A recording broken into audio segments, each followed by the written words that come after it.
अच्छा, अब स्टार्ट करते हैं हम लोग पेरिनियम। ठीक है, पेरिनियम में ये देखो हम लोग पहले बाउंड्रीज देख लेते हैं। सबसे इंटीरियर पे ये क्या नज़र आ रहा है आप सबको? प्यूबिक सिम्फिसिस है। ठीक है, और अब लेटरली हमारे पास एक एंटीरियर लेटरली है। ये देखो ये ट्रायंगल सा नज़र आ रहा है आपको ना, आगे भी और पीछे भी। ये जो आगे ट्रायंगल है इसे हम कहते हैं यूरोजेनिटल ट्रायंगल। ये पोस्टीरियर पे जो ट्रायंगल है इसे एनल ट्रायंगल कहते हैं। ठीक है, तो एंटीरियर लेटरली या यूरोजेनिटल ट्रायंगल की लेटरल बाउंड्री कौन बनाता है? ये इस्चियोप्यूबिक रेमाए बनाते हैं। ठीक है, ये साइडों पे इस्चियोप्यूबिक रेमस है ना, ये बनाता है। ठीक है, और पोस्टीरियर लेटरल बाउंड्री या एनल ट्रायंगल की बाउंड्री लेटरल कौन बना रहा है? ये हमारे पास वाइट वाइट सा जो नज़र आ रहा है आप सबको, ये हमारे पास सैक्रोट्यूबरस लिगामेंट है। ठीक है, सैक्रोट्यूबरस लिगामेंट। ठीक है, तो पोस्टीरियर लेटरल बाउंड्री कौन बना रहा है? Sacrotuberous ligament. और सबसे पोस्टीरियर पे हमारे पास कॉक्सिक्स बोन है। ठीक है, ये हमारे पास जनरल बाउंड्रीज है। ठीक है, क्या बाउंड्रीज है? एंटीरियर पे प्यूबिक सिम्फिसिस है, एंटीरियर लेटरली इस्चियोप्यूबिक रेमस है, पोस्टीरियर लेटरली सैक्रोट्यूबरस लिगामेंट है, और पोस्टीरियर पे कॉक्सिक्स बोन्स है। ठीक है, फिर हमारे पास एक बहुत इंपॉर्टेंट स्ट्रक्चर है, एक बहुत इंपॉर्टेंट सपोर्ट है, जिसे हम कहते हैं यूरोजेनिटल डायफ्राम। ठीक है, यूरोजेनिटल डायफ्राम क्या है? Urogenital diaphragm is a triangular musculofascial diaphragm located in the interior part of perineum. ठीक है, पेरिनियम के इंटीरियर पार्ट पे लोकेटेड है। इंटीरियर पार्ट है ना पेरिनियम का, उसमें ये लोकेटेड है। ये सारा जो प्यूबिक आर्चेज है ना, इनके दरमियान का सारा गैप इस तरह क्या कवर कर रहा है? ये यूरोजेनिटल डायफ्राम कवर कर रहा है। यूरोजेनिटल डायफ्राम में क्या लोकेटेड है? इंटीरियरली ये जो नज़र आ रहा है आप लोगों को, ये यूरिथ्रा। ठीक है, इसके साथ यहाँ पे क्या लोकेटेड है? विजाइना। ठीक है, विजाइना लोकेटेड है। ये दो चीज़ें समझ आ गई आप लोगों को? विजाइना और यूरिथ्रल ओपनिंग है ये यूरोजेनिटल डायफ्राम के साथ। ठीक है, यूरोजेनिटल डायफ्राम का मैंने आप लोगों को बताया था कि यूं करके जो यूरोजेनिटल डायफ्राम है इसका एक सुपरफिशियल फेशिया होता है और एक यहाँ पे डीप फेशिया होता है। ठीक है, डीप फेशिया या इन्फीरियर फेशिया को के साथ क्या होती है? पेरिनियल मेम्ब्रेन होती है। ठीक है, या उसे उसे ही हम पेरिनियल मेम्ब्रेन कहते हैं। ठीक है, पेरिनियल मेम्ब्रेन। अच्छा, जो यूरोजेनिटल डायफ्राम की सुपरफिशियल और डीप फेशिया के दरमियान जो पाउच है इसे हम कहते हैं deep perineal pouch. Deep perineal pouch. Deep perineal pouch का इंपॉर्टेंट कंटेंट क्या था? बल्बो यूरिथ्रल ग्लैंड्स मेल में। ठीक है, और जो हमारे पास पेरिनियल मेम्ब्रेन में और पेरिनियल मेम्ब्रेन और यहाँ पे सुपरफिशियल फेशिया होता है, कूलिस फेशिया, उसके दरमियान जो पाउच है उसे हम कहते हैं superficial perineal pouch. Superficial perineal pouch का इंपॉर्टेंट कंटेंट क्या था? Vestibular glands. Vestibular glands in female. उसके साथ साथ मसल्स, दो मसल्स नहीं है हमारे पास, इश्यू कैवर्नोसिस और प्यूबो कैवर्नोसिस जो मसल है वो। ठीक है, ये मैंने ओवरव्यू दे दिया, अब हम आगे डिटेल में पढ़ते हैं। ठीक है, अब यूरोजेनिटल डायफ्राम क्या करते हैं? Fill in gap between the pubic arches composed of sphincter urethrae and drives transverse perineal muscles. ठीक है, enclosed within the superior and inferior layers of fascia of urogenital diaphragm. Inferior layer of fascia is formed by perineal membrane. ये चीज़ मैंने आप लोगों को समझा दी है। ठीक है, अब ये देखो हमारे पास इंटीरियर पे क्या है? यूरिथ्रा ऑरिफिस है, उससे पीछे विजाइनल ओपनिंग है। ठीक है, ये हमारे पास क्या है? यूरोजेनिटल ट्रायंगल है। पीछे हमारे पास एनल ट्रायंगल है। एनल ट्रायंगल ये आप लोगों को नज़र आ रहा है ना, एनल स्फिंक्टर है ये। ठीक है, अब ये जो आप लोगों को बहुत बड़ा सा मसल मेन एनल केनाल का मेन सपोर्ट मसल जो नज़र आ रहा है इसे हम कहते हैं लिवेटर एनाई मसल। ठीक है, मेन सपोर्ट जो है ना पेल्विक ऑर्गन का, पेरिनियम का जो मेन सपोर्ट मसल्स है वो लिवेटर एनाई मसल्स है। ठीक है, लिवेटर एनाई। अगर हमारे पास प्रोलॉन्ग लेबर है किसी का, प्रोलॉन्ग लेबर, ये बहुत ज़्यादा एमसीक्यूज आता है, रिपीटेड। प्रोलॉन्ग लेबर में जो डैमेज होता है वो भी लिवेटर एनाई मसल है। ठीक है, लिवेटर एनाई मसल है। अच्छा, लिवेटर एनाई मसल्स के अब दो पार्ट होते हैं। ठीक है, एक होता है प्यूबोरेक्टाइलिस, एक होता है पीबोकॉक्सीजियस। ठीक है, जो पीबोकॉक्सीजियस है ना वो मेन पार्ट बनाता है, मेन पार्ट, ज़्यादा पार्ट बनाता है। ठीक है, इसीलिए अक्सर एमसीक्यूज में आप लोगों ने देखा होगा कि हम पीबोकॉक्सीजियस का ऑप्शन टिक करते हैं।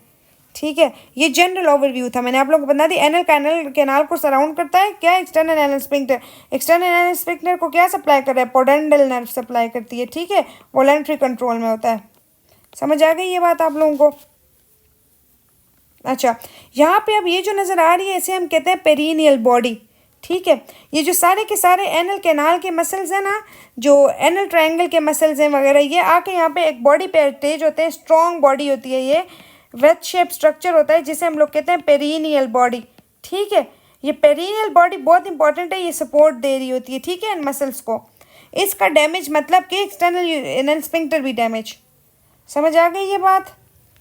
ये वही सुपरफिशियल और डीप पेरिनियल पाउचेस आप लोगों को बताना चाह रहे हैं। ये आप लोगों को फेशिया नज़र आ रहा है ना, ये यहाँ के बीच में हमारे पास डीप पेरिनियल पाउच बन रहा है, ठीक है, और यहाँ पे हमारे पास सुपरफिशियल, ये कूलिस फेशिया और ये पेरिनियल मेम्ब्रेन है, यहाँ पे हमारे पास superficial perineal pouch. Superficial perineal pouch में मेन कंटेंट क्या है? Greater vestibular glands. ठीक है, अब डीप पेरिनियल पाउच की बाउंड्रीज करते हैं जी। It is completely close space deep to the perineal membrane. Boundaries क्या? Inferior fascia of urogenital diaphragm या पेरिनियल मेम्ब्रेन भी जिसे हम कहते हैं। Superiorly superficial fascia of urogenital diaphragm. और लेटरली ये आप लोगों को जी यूं करके हमारे पास एक मसल होता है ना, यूं करके यहाँ से, यूं करके यहाँ से, यूं करके दोनों तरफ से एक मसल होता है, ठीक है, पेरिनियम में, जिसे हम कहते हैं ऑब्ट्यूरेटर इंटरनस मसल। यूं करके ये इसकी भी लेटरल बाउंड्री बना रहा है, ठीक है, ऑब्ट्यूरेटर इंटरनस, यहाँ पे ये नज़र आ रहा है आप लोगों को ना, ये मसल, ठीक है। सुपरफिशियल पेरिनियल पाउच के इन्फीरियरली क्या है? Membranous layer of superficial fascia, Colles fascia जिसे हम कहते हैं। सुपीरियरली इसके पेरिनियल मेम्ब्रेन है और लेटरली क्या है? इस्चियोप्यूबिक रेमाए हैं, ठीक है। अच्छा, ये चीज़ आप लोगों को समझ आ गई है, ठीक है। सुपरफिशियल पेरिनियल पाउच में हमारे पास क्या है? इस्चियो कैवर्नोसिस और बल्बोस्पोंजियोसिस मसल्स हैं। कौन से? इस्चियो कैवर्नोसिस और बल्बोस्पोंजियोसिस। अब ये बल्बोस्पोंजियोसिस बहुत इंपॉर्टेंट मसल है, ठीक है, ये मैं आगे आप लोगों को बताती हूँ फिर, ठीक है। उसके साथ साथ क्या है हमारे पास इंपॉर्टेंट कॉन्स्टेंट है सुपरफिशियल पेरिनियल पाउच का? Vestibular gland. अच्छा, इनके जो कॉन्टेंट्स हैं ना, ये डबल ए में बहुत डिटेल में बताए हुए हैं, ठीक है, डबल ए के लास्ट पेज पे हैं। तो इन सुपरफिशियल और डीप पेरिनियल पाउचेस के बाउंड्रीज देखे मैंने आप लोगों को रफ आइडिया दे दिया कि पाउचेस क्या होते हैं, ठीक है। तो इसके कंटेंट्स आप लोग फिर कर लेना। अच्छा, एक इम्पॉर्टेंट चीज़ जो पहले भी मैंने बताई, अभी फिर बता रही हूँ कि मेम्ब्रेनस यूरिथ्रा जब रप्चर होगा तो डीप पेरिनियल पाउच में फ्लूइड जमा होगा, ठीक है। बल्बो यूरिथ्रल ग्लैंड्स कहाँ पे प्रेजेंट है? डीप पेरिनियल पाउच में प्रेजेंट हैं ग्लैंड्स, ठीक है। बल्बल यूरिथ्रा का जब रप्चर होगा, बल्बल यूरिथ्रा का, तो कहाँ जाएगा फ्लूइड? ड्रेन होगा सुपरफिशियल में। ये डिफरेंस है, ठीक है, ऑपोजिट है। ग्लैंड्स प्रेजेंट डीप में, यूरिथ्रा का रप्चर सुपरफिशियल पेरिनियल पाउच में जाएगा, ये चीज़ याद रखना। अच्छा, अब देखो, अब इम्पॉर्टेंट चीज़ मैं आप लोगों को, देखो ये आप लोगों को क्या नज़र आ रहा है? ये पेरिनियल बॉडी है, ठीक है, ये वेज शेप स्ट्रक्चर है, ठीक है। एक्सटर्नल एनल स्फिंक्टर के मसल्स इस पे अटैच होते हैं। अब ये देखो, ये विजाइना है। जब हमारे पास फर्स्ट नॉर्मल डिलीवरी हो रही होती है, हम एपिजियोटमी दे रहे होते हैं ना, कौन किस तरह देते हैं? हम यूं करके एपिजियोटमी देते हैं, मीडियोलैटरल पोजीशन में हम एपिजियोटमी देते हैं, ठीक है। अगर इसी तरह मीडियोलैटरल में ये ज़्यादा एक्सटेंड कर लिए एपिजियोटमी, तो क्या चीज़ डैमेज? ये आप लोगों को नज़र आ रहा है, ये कौन सा मसल है? ये वाला, ये बल्बोस्पोंजियोसिस मसल है। और इसके साथ यहाँ पे कौन सा? इस्चियो कैवर्नोसिस मसल है। ये दोनों के देना सुपरफिशियल पेरिनियल पाउच के कॉन्टेंट्स हैं, ठीक है, ठीक है। अगर हमारे पास मीडियोलैटरल एपिजियोटमी एक्सटेंड हो गई तो यही बल्बोस्पोंजियोसिस मसल जाएगा ना, ठीक है। अब इसीलिए जब हमारे पास एक एमसीक्यूज आता है कि मीडियल एपिजियोटमी अगर हमारे पास ज़्यादा एक्सटेंड हुई या किस चीज़ को मीडियोलैटरल एपिजियोटमी डैमेज करता है, तो बल्बोस्पोंजियोसिस का, ठीक है। और अगर सीधा हुआ मीडियन एपिजियोटमी अगर हम दे रहे हैं मीडियन, तो ये हमारे पास एनल के अराउंड एनल स्फिंक्टर है ना, तो मीडियन एपिजियोटमी में क्या चीज़ जाएगी? एक्सटर्नल एनल स्फिंक्टर जाएगा, ठीक है। और क्या चीज़ एट रिस्क होगी? लिवेटर एना, ये यहाँ पे ये लिवेटर एना मसल है ना एक्सटर्नल एनल स्फिंक्टर के साथ, ये एट रिस्क होगा डैमेज के। ये एपिजियोटमी के एमसीक्यूज हैं। जो मीडियोलैटरल एपिजियोटमी में उसमें बल्बोस्पोंजियोसिस में, मीडियन में एक्सटर्नल एनल स्फिंक्टर, ठीक है। और एट रिस्क कौन सा होगा? At risk damage, at risk पे लिवेटर एना होगा। समझ आ गई ये बात? देखो, एक एक लफ्ज़ से एमसीक्यूज चेंज होता है। और लिवेटर एना है क्या? पेल्विक विजरा का मेन सपोर्ट है। ये चीज़ समझ आ गई आप लोगों को? अब थोड़ा सा जो है ना एमसीक्यूज आया था एक कि नेक ऑफ ब्लैडर की मेन सप्लाई क्या है? तो सिंपैथेटिक सप्लाई मेन है। नेक ऑफ ब्लैडर के लिए सिंपैथेटिक सप्लाई मेन है, ठीक है। अच्छा, जो हमारे पास ब्लैडर है, ब्लैडर का एपिथेलियम क्या होता है? Transitional epithelium. थोड़ी सी हिस्टोलॉजी भी कर लेते हैं ना। ट्रांजिशनल एपिथेलियम है, ठीक है। फिर प्रोस्टेटिक यूरिथ्रा का भी वही ट्रांजिशनल एपिथेलियम है, ये एमसीक्यूज में आता है, ठीक है। प्रोस्टेटिक यूरिथ्रा का ट्रांजिशनल एपिथेलियम है। फिर हमारे पास आ जाता है जी बल्बल यूरिथ्रा और पिनाइल यूरिथ्रा। बल्बल यूरिथ्रा जो रप्चर होकर कहाँ जमा होता है, सुपरफिशियल। ये मैं दोबारा बता रही हूँ ताकि आप लोगों को भूले ना। बल्बल यूरिथ्रा सुपरफिशियल पेरिनियल पाउच में, और बल्बो यूरिथ्रल ग्लैंड्स कहाँ पे, डीप पेरिनियल पाउच में। तो पिनाइल और बल्बल यूरिथ्रा का कैसा है हमारे पास, क्या होता है एपिथेलियम, कैसा है, सूडो स्ट्रेटिफाइड कोलमनर एपिथेलियम है, ठीक है। और मिएटिस का, एक्सटर्नल मिएटिस का कैसा है, स्ट्रेटिफाइड स्क्वेमस है, ठीक है। अब एक इम्पॉर्टेंट स्ट्रक्चर आ गया है इस्चियोरेक्टल फोसा। देखो हमारे पास यूं करके एक मसल पड़ा होता है जिसे हम कहते हैं लिवेटर एना है, ठीक है। फिर यूं करके दोनों तरफ एक मसल पड़ा होता है जिसे हम कहते हैं ऑब्ट्यूरेटर इंटरनस, ठीक है। और यूं करके नीचे हमारे पास फेट्स होते हैं। ये ग्लूटिल रीजन पे इतने ज़्यादा फेट्स से होते हैं ना, ठीक है, होते हैं ना, ये चीज़ पता है ना आप लोगों को, बहुत सारे फेट्स जो होते हैं, ठीक है। पेरिनियम होता है, पेरिएनल फेट्स होते हैं, ठीक है। तो यही इस्चियोरेक्टल फोसा की अब बाउंड्रीज है। इस्चियोरेक्टल फोसा की मीडियल वॉल किसने बनाई, ये मीडियल तरफ है ना, मीडियल वॉल बनाई जी लिवेटर एना ने, ठीक है। लेटरल वॉल बनाता है जी ऑब्ट्यूरेटर इंटरनस, ठीक है। और इसके इन्फीरियर या बेस पे क्या होता है, बेस पे पेरिएनल फेट्स होते हैं, ठीक है। पेरिनियल मेम्ब्रेन होती है इसके साथ, पेरिएनल फेट्स या पेरिनियम स्किन होती है, ठीक है। पेरिनियम होता है, स्किन होती है। तो ये देखो यहाँ पे अब ये इतनी क्लियर डायग्राम नहीं, आगे डायग्राम से मैं बताती हूँ आप लोगों को। ये देखो ये नज़र आ रहा है ना, ये लिवेटर एना मसल, ये इसकी मीडियल बाउंड्री बनाता है। यहाँ पे ये मसल है ऑब्ट्यूरेटर इंटरनस मसल, ठीक है। ये लेटरल बाउंड्री बना रहा है। ये नीचे जो येलो येलो इतना ज़्यादा नज़र आ रहा है, ये क्या है, पेरी एनल स्पेस या पेरी एनल फेशिया है, ठीक है। ये इसकी बेस बना रहा है, सही है। अब यहाँ पे ये जो आप लोगों को नज़र आ रहा है, ये वाला स्ट्रक्चर जो नज़र आ रहा है, गोल गोल सा कैनाल जो नज़र आ रही है, तो ये इस्चियोरेक्टल फोसा का कंटेंट है। ये क्या है, पोडेंडल कैनाल है, पोडेंडल कैनाल।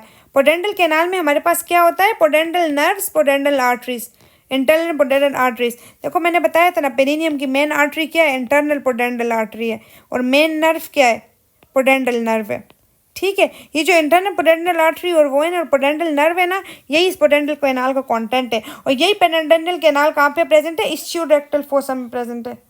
याद रहेगी ये बात, ठीक है। अच्छा, एक होती है हमारे पास पोस्टीरियर बाउंड्री। तो पोस्टीरियर इस्चियोरेक्टल फोसा के पोस्टीरियर पे वही सैक्रोट्यूबरस लिगामेंट है, ठीक है। अब इस्चियोरेक्टल फोसा कर लेते हैं। A facial line wedge shape space on each side of the anal canal. Boundaries क्या है, base is by skin of perineum, medial wall is levator ani and anal canal, lateral wall is obturator internus covered with fascia. Contents क्या है इसके, dense fats हैं, pudendal nerve और internal pudendal vessels हैं, उसके अलावा इन्फीरियर रेक्टल नर्व और vessels भी हैं, ठीक है। Inferior rectal nerve and vessels, ठीक है। ये अब हमारे पास पेरिनियम की मेन नर्व आ गई है, pudendal nerve. Pudendal nerve root कहाँ से लेती है, S2 S3 S4 से। फिर ये पोडेंडल नर्व सैक्रोस्पाइनस लिगामेंट के बिहाइंड पास करती है, ठीक है, पोडेंडल कैनाल से पास करती है। और पोडेंडल कैनाल से पास करते हुए ये इंपॉर्टेंट कौन कौन सी नर्व्स देती है, इन्फीरियर रेक्टल नर्व, ठीक है, पेरिनियल नर्व और डॉर्सल नर्व ऑफ पीनस।